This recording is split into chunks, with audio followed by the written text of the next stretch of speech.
a service of CNC Worldwide.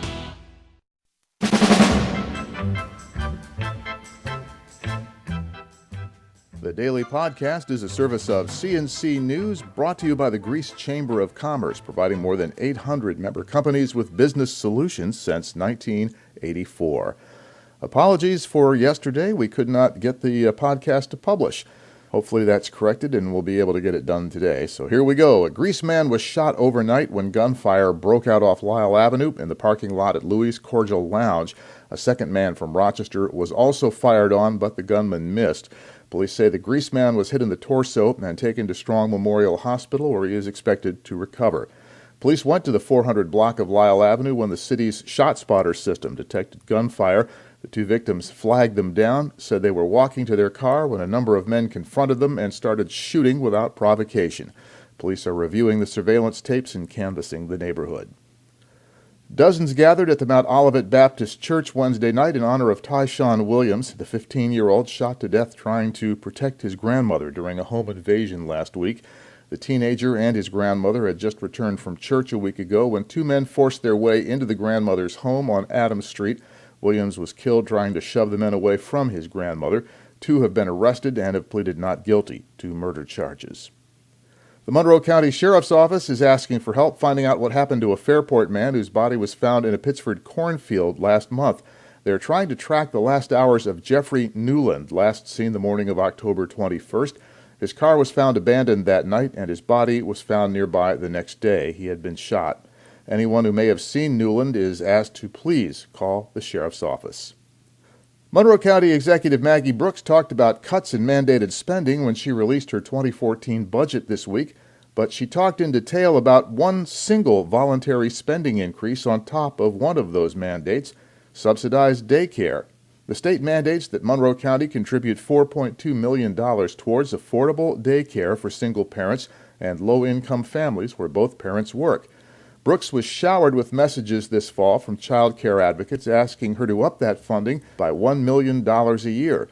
The Democratic Party leader on the county legislature, Carrie Andrews, says that's a priority for them. Advocates have certainly been asking for increased child care funding for years. It's something our caucus has fully supported as well. We've always wanted to see that the eligibility level increase back up to 200% so that more working families have access to these important child care subsidies. But Brooks says the county can't afford $1 million increase. She does recommend a $600,000 increase. Brooks says that's because she agrees subsidized daycare is important to working families. The goal will be to ensure that no child that is currently enrolled in the program is impacted and has to leave the program. And with the money that goes above and beyond that, we will be able to provide some additional slots. Brooks says she will invite the letter writers to join her in an alternative plan to help pay for daycare through a community fundraising effort. The county executive says she'll release plans soon. She says if children really are the issue, everyone should join with her in this effort. Rochester Mayor-elect Lovely Warren says all direct mayoral appointees at City Hall will have to reapply for their jobs.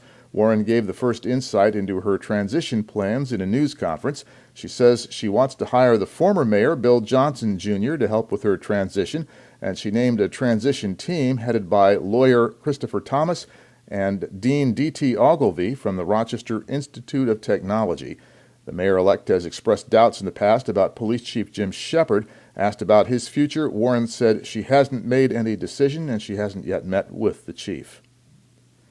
Nearly half of the people signed up for the Affordable Care Act so far have done it through New York's Health Insurance Exchange and the NY State of Health website. We compared figures from the federal government and from New York's Health Insurance Exchange. These show that just over 106,000 people signed up for Obamacare in its first month. Fewer than 27,000 of them were able to do it through the partially functioning federal website.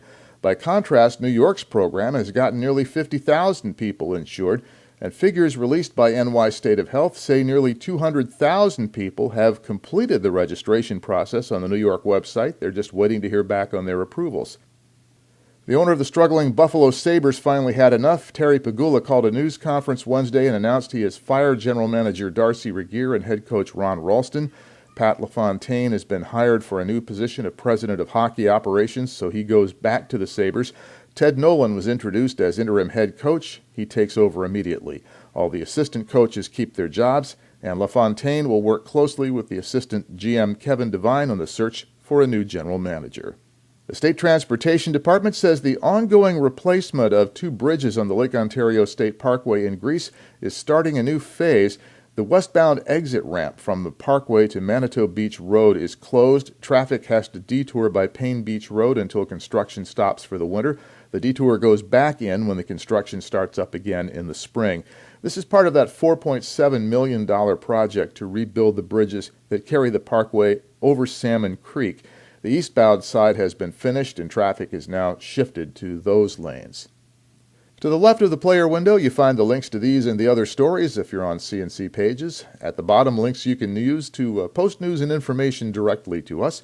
So the next podcast is when it happens, and the next news update is as necessary.